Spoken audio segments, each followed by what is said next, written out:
Good morning, everyone. Good morning. Good morning. Good morning to those in the sanctuary. Good morning to those of you at home joining us on Zoom. Another week has come and gone, and it's good to be together once again. Just by way of a couple of announcements before we begin. Something very timely that you may have saw in the newsletter on Friday, but in case you didn't, next Saturday, with it being the provincial election, the church has been, was previously booked to be a polling site. So there will be, the public will be coming here to vote between probably the hours of 8 to 8, and then the scrutineers will continue to do their work from here probably until the late hours of the evening. So council decided this past week to not have in-person services in the building Sunday morning, just for everybody's safety and to give us an opportunity to do the cleaning that we feel needs to be done. So no in-person in the building service next Sunday, but it will resume on the following Sunday of November the 1st, which is also the Time Change Day. So yeah, lots of things to think about. Thanks to everybody who's been coming and so graciously agreeing to our safety protocols of wearing a mask and cleaning your hands and keeping a distance afterwards when you're visiting. We're okay with the visiting in the sanctuary to, you know, as long as folks are kind of keeping their distance. Don't be surprised if we maybe crack open the door to let the fresh air blow through, but that's, again, just to keep us all safe. And yeah, we will enjoy connecting with one another after the service. So let's think about our God moments from the past week. I'll start with the in-person folks, and those on Zoom can be thinking of your God moment. And so I'll ask those of us here, who has a God moment that they would like to share? Madeline. I have an alcove that I sit in my place, and it looks out onto Duck Lake. What a delight to sit there and see the beauty. And the other day I was looking up, and there's a bare tree, and it's a prime spot for some of the bigger birds to come. It's just amazing, absolutely beautiful to be a part of that. Absolutely. I'm very thankful. Thank you, Madeline. Anyone else in the sanctuary? Jeanette. Well, it was a bit of a shock when I saw the snow on the mountains across the lake this morning. My thankful part was that I had got my yard with my granddaughter all cleaned up yesterday so that I didn't have to do that this morning in the rain and maybe the snow. It was pretty chunky rain this morning, wasn't it? Yeah, it was quite chunky. Yeah, apparently it's snowing in Cologne. Yeah, it's that time of year. I'm going to invite those at home on Zoom to unmute their microphone when they're ready and share their God moment with us. This week, Dawn's sister and her daughter and her granddaughter stopped overnight with us, and I have to say a God moment was little Sienna and her energy, and she brought her ukulele and played us songs, and I 1, 2, 3, something that she's going to always be there for us. And just that energy in our home was so lovely for that very brief time. And it's such a God moment whenever children are around. Thanks. It's a God moment for us. Can you hear me? Yes. Okay, my microphone doesn't always work. Knowing the love that comes from this community. My daughter, Sandra, partner Roy, and baby Emily. Emily's still in the EQ, the neonatal intensive care unit in Kelowna, but she is getting stronger every day. And they're hoping by the end of the month. And it's just all your prayers just are so wonderful. I appreciate it all. And they can feel it. They can feel being held in love. So thank you, everyone. So if you missed part of that, I believe Sharon was telling us that They believe Emily will be discharged by month's end to go home. So we're so grateful for that. Let's take a moment to center ourselves and prepare us for the time to come. So again, let me officially welcome you all to Winfield United Church and our service for this Sunday, October the 18th. No matter who you are, no matter what you believe, no matter where you come from, you belong here. And whenever we worship in this space, we acknowledge we are standing on the traditional and unceded territory of the Sayoke Okanagan peoples. We are grateful for the stewardship of the land and its resources, for the people who have lived here and their teachings. If you have a candle at home, let us light our candles together. The candle dances with the presence of the Spirit, reminding us of the warmth of the community which shines across this space this day.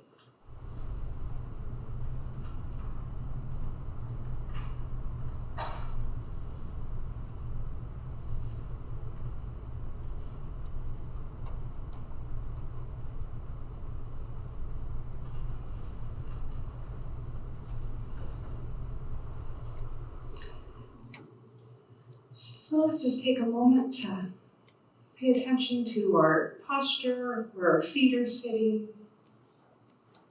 Take a breath. Let's have a moment of prayer and reflection. Holy One, we long for your presence this moment. In the snowy rain that softly falls, reminding us that change is coming. The warmth of our space and the sanctuary we fill, our beings grounded, our hearts open, our words and our silence held in love and gratitude. Amen. Our opening hymn this morning is from More Voices, or maybe it's Voices United. Anyway, Karina's going to screen share with us, and we're going to sing 2 verses of It Only Takes a Spark.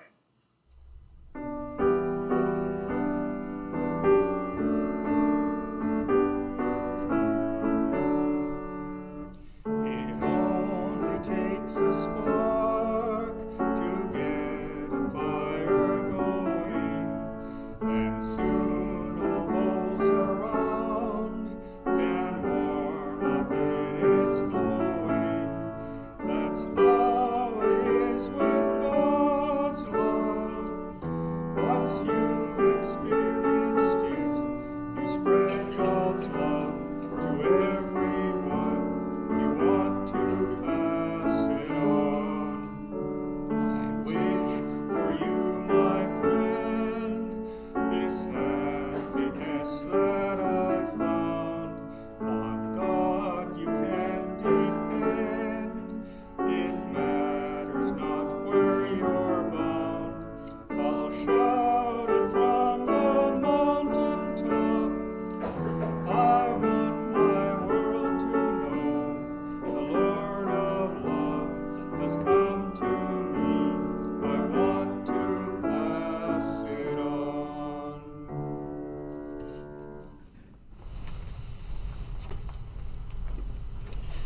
I'm now going to invite Ann Nightingale to unmute her microphone and share in our reading for today.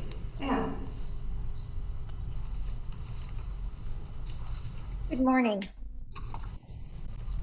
In our reading from Matthew this morning, we catch up with Jesus on the Tuesday of the last week of his life. On Friday, he would be tried before Pontius Pilate and sentenced to death by crucifixion. The authorities have had enough of Jesus and his subversive teachings and are actively plotting to have him killed.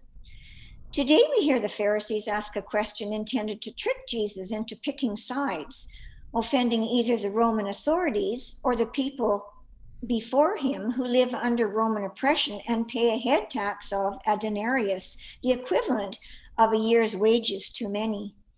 In this time of COVID, with an election in a week's time, how do we decide what is important? Do we have competing allegiances, when it comes to what belongs to God and what belongs to Rome?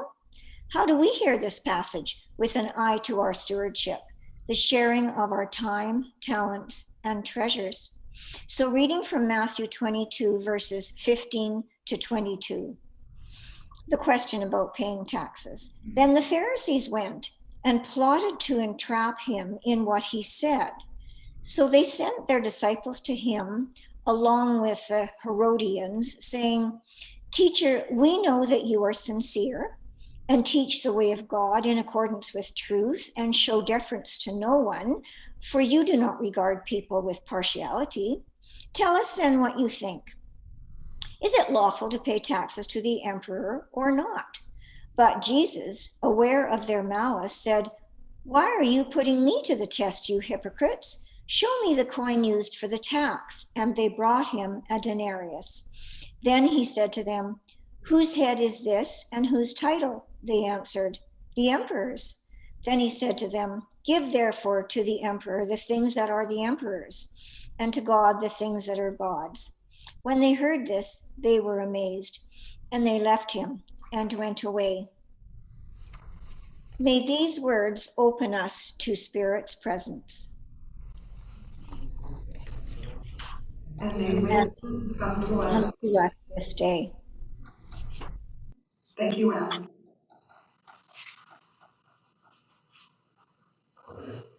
This story we just heard Anne share with us this morning got me to thinking about coin tosses. When was the last time you pulled a coin out of your pocket to solve a problem and make a decision? Perhaps you and another are trying to decide what to order for dinner, Chinese or Italian. Both are acceptable outcomes, but you give it to a two-sided coin. One of you flips it into the air with your thumb, and the other gets to call head or tails. One restaurant wins out over the other. The decision is made by pure chance, and you can get on with the outcome. I discovered this week that there has been extensive research into the fairness of the coin toss and the probability of a particular outcome. There are many factors which determine this: the age of the coin, the wear and tear it has been subjected to, even the bacteria it has encountered. Research has shown that depending on how the coin is tossed, whether it is caught mid-air or lands on the floor spinning, all affect the outcome. The question posed to Jesus this morning by the authorities, wishing to trick and entrap him with his answer, is a bit of a coin toss. They know the answer Jesus gives over whether or not it's lawful to pay one's taxes to the emperor is a loaded one. If he answers yes, then he could be perceived to be in collusion with Rome, justifying Roman occupation and oppression of the Jews. This would not be a popular answer among the Jewish people. On the other hand, if Jesus answers no, he could be suspected of plotting against Rome and suffer the consequences of such subversive views. Jesus is quick on his feet. He asked one of the Pharisees to produce a coin. "Whose head and title do you see?" "Caesar" is the obvious response. And so Jesus simply responds, "Render unto Caesar what belongs to Caesar, and render unto God what belongs to God." Was Jesus' response helpful? Did it leave his listeners maybe a bit perplexed about Jesus' financial advice? All week I've been asking myself, Jesus cared a great deal about money, and maybe I should rephrase that. Jesus cared a great deal about how money was used. Throughout his ministry, Jesus challenged the wealthy to give their riches to the poor, for that was where true freedom was to be found. We too make our decisions about what we do with our money, our time, our talents. We pay our taxes. We make decisions about monthly household expenditures, things that are really a yes and a no type response. I'll buy this now and delay this expense for later. Deciding what to do with what we have isn't always simple and straightforward. Whatever our particular situation might be, whether we have considerable means or treading very close to the wire, so many responsibilities compete for our attention. It's not just money we have to decide how to use, our valuable time and our energy. COVID has definitely reshaped our thinking around what we do with those things, and money will likely follow those priorities. What is most worthy? Time with family and friends who make up our bubble? Our work? Our volunteering? Blessed rest and Sabbath? Render unto Caesar what belongs to Caesar, and render unto God what belongs to God. A countercultural idea from the Jesus economy is being proposed today. What yes and no decisions do we make?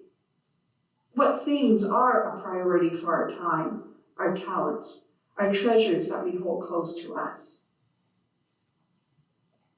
As promised, if you read in the newsletter, I want to take a bit of this reflection time to share with you some of the important work that has been done over the course of the summer and early fall with respect to transition and visioning here in this community. The report I want to share with you was created by the discernment and work of 9 individuals: Dawn, Eleanor, Gary, Marg, Fran, Karen, Adam, Verena, and myself. Our coming together was shaped by the arrival of COVID, moving our life out of the building largely to online means. In our time together, we set out to write a new mission statement to take our community into the foreseeable future. That statement is being worked on and considered and will be shared with you when we feel it's ready. We also focused our attention to 4 areas: building usage, finances, outreach communication, and what it means to be intergenerational. So, under building usage, we looked at the church building and its physical space. We wondered about building maintenance, rental group usage, our own events and Sunday services. The closure of our building due to COVID back in March certainly had us asking the questions around how we use our building and for what gain. We wondered what upkeep and expenses will look like in the near and distant future, and how this reality will impact and shape our mission and outreach. What are our short and long-term goals with respect to our building? A property resource team, we learned, is available through Pacific Mountain Region, which assists communities of faith reimagining their buildings and provides guidance around church redevelopment. I want to reiterate that no decisions have been made with respect to property redevelopment, but I would be amiss if I didn't say we were curious about what this means, and we wanted to look at what other congregations have experienced and been able to redevelop. So our hope is to create a rental committee and related policies around our building's usage. So the next topic we spent some time with was with respect to finances. The necessary closure of the thrift store due to COVID and the reliance on other federal government programs had us wondering about our budget and our financial viability. We are grateful for the continued givings of the congregation, but we realized how much we depend on the thrift store to meet monthly expenses. Do we need to re-envision our annual budget? So our hope is to create and bring together a group of individuals to make a finance committee who will review our financial position, revenue sources, and budget planning. The next area we spent some time with was with respect to outreach and communication. We considered our current means of communication within the congregation and wider community of Lake Country. We wondered how we can utilize social media, signage, and other advertising. It was suggested that perhaps a questionnaire be distributed to many members of the congregation, asking for feedback on communication and their comfort level with online means and other technology. Outreach initiative geared towards young adults, say for example at UBCO campus, and children and families need to be developed. The other idea that generated excitement and possibilities was to host a coffee time in the Matthews Room for thrift store customers and other neighbors looking for some fellowship. This would be considered post-COVID, of course. We also contemplated undertaking the work of becoming an affirming congregation within the United Church of Canada that sees an intentional course of study undertaken to make our church inclusive of all sexual orientations and gender identities.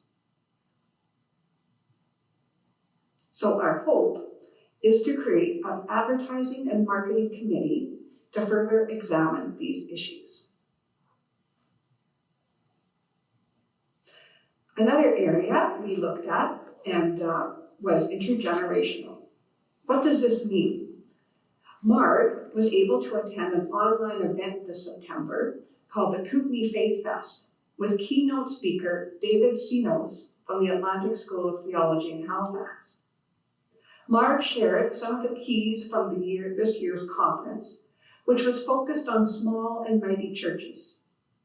Topics included the advantages of small churches, reimagining faith formation, and becoming a successful intergenerational church.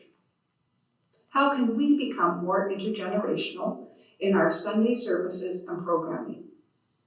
Certainly, currently, our Spiritual and Nurture Committee is not meeting, largely due to COVID making events not possible, but we will rebuild with input from our families and children and youth.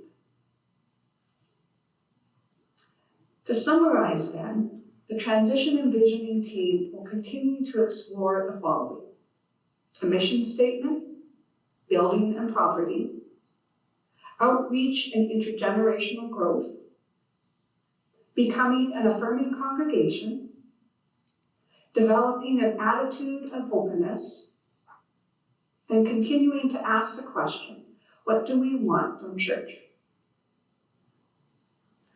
Our plan is to continue to meet quarterly, and we welcome your feedback and input. We have named at least 3 opportunities this morning, inviting participation from our community. We will need willing participants to bring these ideas to life and to see them fly. If you want to talk about what you have heard or have questions for clarification, please do not hesitate to get in touch with one of the team members. You will be hearing more from us as we go down this road, and we hope to have a mission statement available to present by our annual general meeting in 2021. Our centering words for this morning came to us from Thomas Paine of England, an English-born political philosopher and writer from the 18th century. What we esteem too cheap, we obtain too lightly. It is dearness only that gives everything its value. Jesus is calling us today to pay attention to what we have and how we use it. This is indeed a timely reminder. I'm also reminded of another quote I heard recently, that when we gather here on Sunday mornings, we come for ourselves, but we stay for one another. May it be so. Amen and amen.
Thank you, Elaine.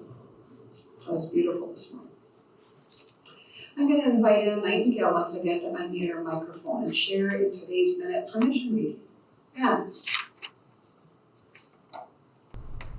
The reading this morning talks about a downtown mission in Windsor, Ontario, and that kind of spoke to me because we lived in Windsor for 6 years. Anyway, the mission provides food for the body, nurture for the spirit, shelter for the homeless, advocacy for the impoverished, and opportunity for human growth, all through its outreach program. This faith-based, not-for-profit organization focuses on serving and advocating for men, women, and children who struggle with poverty and homelessness. Whether it's providing emergency shelter, a hot meal, or a food pack for an individual or a family, the downtown mission is there with faith and caring. Thanks to a grant from Mission and Service, the downtown mission opened its doors in 1972 when a group of forward-thinking individuals at Central United Church started a coffee program for the area's homeless men called the Open Door Lounge. It had a maximum capacity of 28 and served coffee and donuts. More than 40 years later, the mission continues to give thanks for the support of the community and of Mission and Service that has enabled it to grow and meet the needs of those it serves by offering a wide and diverse range of services. Many people's lives have been changed as a result of the love, care, and respect they received from the downtown mission during difficult periods they faced. A little help made a great deal of difference. If Mission and Services giving is already a regular part of your life, thank you so much. If you have not given, please join me in making Mission and Service giving a regular part of your life and faith. Loving our neighbor is at the heart of our mission and service. Thank you, Ann. As I mentioned in my report moments ago, we are so grateful for the continued stewardship of all of you in the congregation and beyond that has brought us through church closure relatively unscathed, I guess, for lack of a better word. We know that not all congregations have been as fortunate, so I don't think we can ever take for granted. We might think we don't have some things, but we do have so much, and yeah, so grateful. Thank you. So we're going to turn our attentions now to our prayers of the people. And let us pray with open hearts from the depths of our beings, sometimes with sighs too deep for words. We make this day the prayers of this gathered people, that our cares, our concerns, our joys and thanksgivings are held up to the divine presence, an embodiment we experience here this morning in this gathering. So I'm going to start with the in-sanctuary people before me to share with us your prayers for the world, for our community, for family and friends.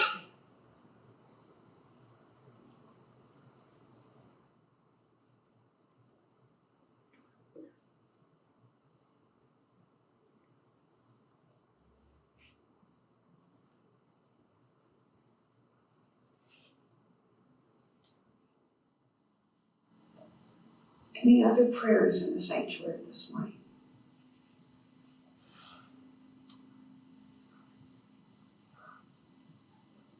I'll invite those at home on Zoom to unmute their microphone when they're ready and share with us your petition this morning.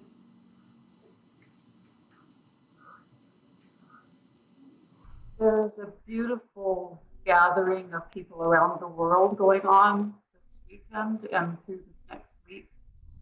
It's called the Global Oneness Summit.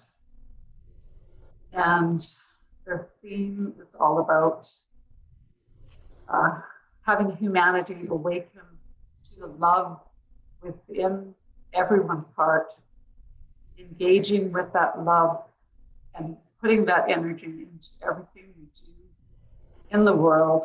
And this is the answer for us to get through our challenges. So may this be so when we all find that love within, connecting with the God presence within us and among us, all around the world.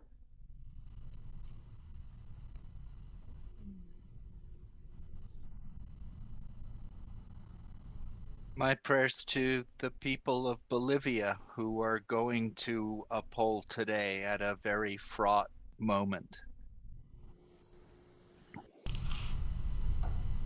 Thank you for your continued prayers for my sister Jan. Her procedure, the ERCP, went well. She's home. She's had it 4 times, and so she is exhausted and exhausted in the process. And so may she continue to find some strength every day. Thank you.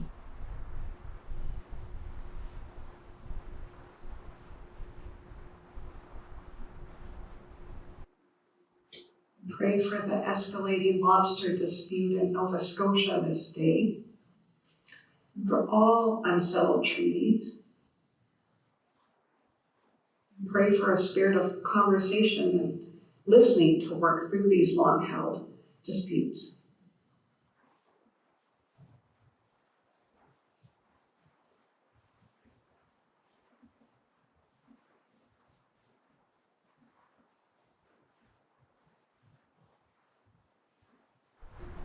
I'd like to add to that, Joan, a spirit of listening and conciliation, a spirit of action.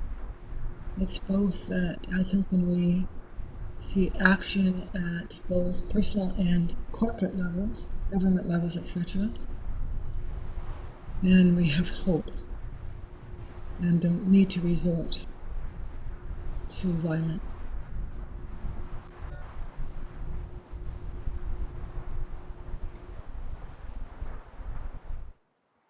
We pray for those we name in this community who are in need of our support, our care, and concern. For the McCoubry family, for the Phipps family, for David, for Lynn Romy, for Dawn and Bev, for Lynn and Dawn, for Sandra, Roy, and baby Emily, for Jan, for Greg, for Jean, for Kevin, for Shirley, for Jim and Sharon, Catherine and Stephen, for Sandy Hebert. We gather all of these prayers into one, and in the silence pray the words that have the most meaning for us, or simply reflect on all that has been shared.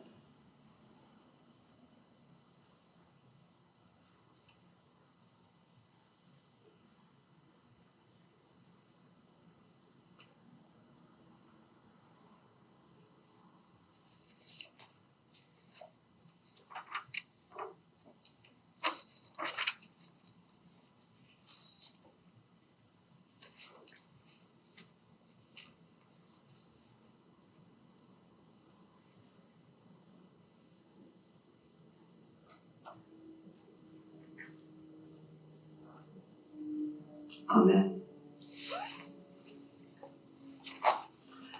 Our closing hymn this morning is "Oh, a Song Must Rise."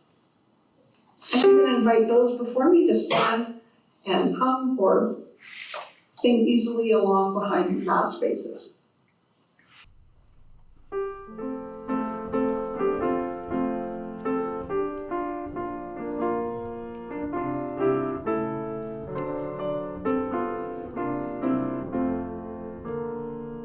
The song must rise for the Spirit to descend. Oh, a song must rise once again, singing out the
for the Spirit descend.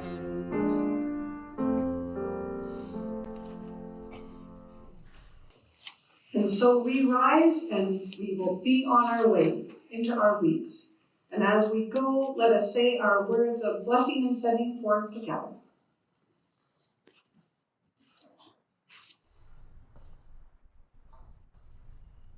May we count our blessings. While your faith Live allows then to type never look God down of on your life. Notice behind every face there is a the soul soul at work, and know that wherever we go. go, The Spirit Spirit of of God God is already there. Amen. Amen.